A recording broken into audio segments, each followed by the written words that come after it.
لیکن اشرف صاحب سر، کیونکہ آپ نے بھی وہ اکنامک سروے دیکھا ہوگا سارا اور تمام چیزیں، آپ کے خیال میں یہ جو نمبرز ہیں اس میں سے 70% نمبرز ہم ہر سال ہی اچیو نہیں کر پاتے، مطلب ہر سال ہی ہم یہی بیٹھ کے ڈسکس کر رہے ہوتے ہیں. آپ کے خیال میں گورنمنٹ کو ایویلویٹ اگر کریں تو کیا پچھلے ایک سال میں انہوں نے پورلی پرفارم کیا یا پھر چیلنجز ہی ایسے تھے کہ اس سے بہتر گورنمنٹ پرفارم نہیں کر سکتی تھی؟ ذرا اس پہ میں نمبرز پہ تو کچھ کہنے کی ضرورت ہی نہیں ہے. بہت سارا تو بیگ صاحب نے بھی نمبرز بتا دیے ہیں، سارے آپ کے سامنے ہوتے ہیں کہ آپ کا کم گروتھ کہتے ہیں ٹارگٹ پورا ہوا نہیں ہوا، آپ کا ایگریکلچر کا ٹارگٹ پورا ہوا نہیں ہوا، آپ کی پاورٹی میں اضافہ ہوا یا کمی ہوئی اضافہ ہوا، آپ کی انفلیشن میں کمی ہوئی زیادہ ہوئی انفلیشن زیادہ بڑھی، تو امپرومنٹ کہاں پہ ہے؟ اب نمبر سارے بظاہر گورنمنٹ کے ٹھیک ہیں لیکن اکانومی چوک ہوئی پڑی ہے. مارکیٹ میں جا کے مزدور سے لے کے مل مالک تک پوچھ لیں، ہر بندہ رو رہا ہے، ہر بندہ پریشان ہے، دکاندار پریشان ہے، خریدنے والا پریشان ہے، فیکٹری والا پریشان ہے.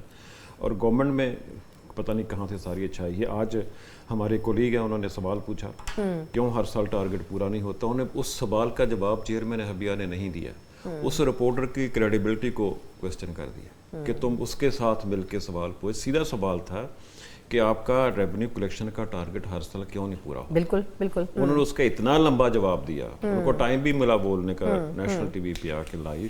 انہوں نے اس کی کریڈیبلٹی پہ سوال اٹھا دیا کہ آپ اس کے کہنے پہ اس کے ساتھ، حالانکہ از اے ویری گڈ رپورٹر ماشاءاللہ، ایکسلنٹ رپورٹر. کوئی بندہ ان کی لائلٹی کو، جو اپنے پروفیشن کے ساتھ لائلٹی اس کو کوسچن نہیں کر سکتا.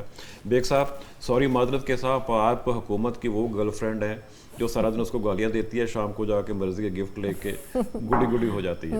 تو یہی باتیں آپ انہیں کمیٹیوں میں بیٹھ کے کیا کریں. نہیں کرتی تو ہے پیپلز پارٹی، ویسے ابھی اس ڈسکشن کے اوپر میں آؤں گی، لیکن کیا ہوتا ہے جو گورنمنٹ کہتی ہے وہ ہوتا ہے، جو گورنمنٹ کہتی ہے وہ ہوتا ہے. اچھا باہر بولنے کا بیگ صاحب نہیں فائدہ، ان کمیٹیوں میں بولا کریں. سولر پینل پہ پھر ہمارا پیج پڑ گیا تھا، وہ 18% کر رہے تھے، ہم نے نہیں بڑھا نہیں دیا، آئی ایم ایف سے بھی ایگری کرایا. یہ بڑا سرپرائزنگ ہے سر کہ آئی ایم ایف پہ بیگ صاحب بہت اسٹرانگ ویو ہے. آئی ایم ایف ہمارے سر پہ لٹکتی تلوار نہیں ہے. آئی ایم ایف اس حکومت نے اپنے سر پہ شیلڈ لی ہوئی ہے کہ آئی ایم ایف نے یہ کر دی، آئی ایم ایف نے تو آئی ایم ایف کے ہاتھ ہیں. لیکن ہم اتنے دنوں سے ورچوئل مذاکرات تو ان سے کر رہے ہیں. آپ کے ہاتھ کس نے باندھے ہیں؟ آئی ایم ایف کے پاس آیا تھا، آپ آئی ایم ایف کے پاس گئے تھے. بیگ صاحب جب آپ نے چینی ایکسپورٹ کرنی تھی، اس پہ گورنمنٹ نے، آپ کا نام تو میں نہیں لیتا، آپ کی تو اتحادی ہے، جب پچھلے سال چینی ایکسپورٹ کر کے کرائسس پیدا کیا گیا، آئی ایم ایف سے پوچھا تھا ان کو سبسڈی دینی ہے کہ نہیں دینی؟ آئی ایم ایف نے ہماری اپنی نااہلی تھی، وہ ہم اپنے منع کیا تھا. کمیٹی میں ہی چیئر کر رہا تھا اور میں نے اپنی رپورٹ میں کہا کہ deregulation of sugar sector is the only. Sir مجھے بات پوری کر لینے دیں. آپ نے سبسڈی دیتے وقت آئی ایم ایف سے پوچھا؟ نہیں پوچھا. جہاں ضرورت ہوتی ہے بالکل نہیں پوچھتے.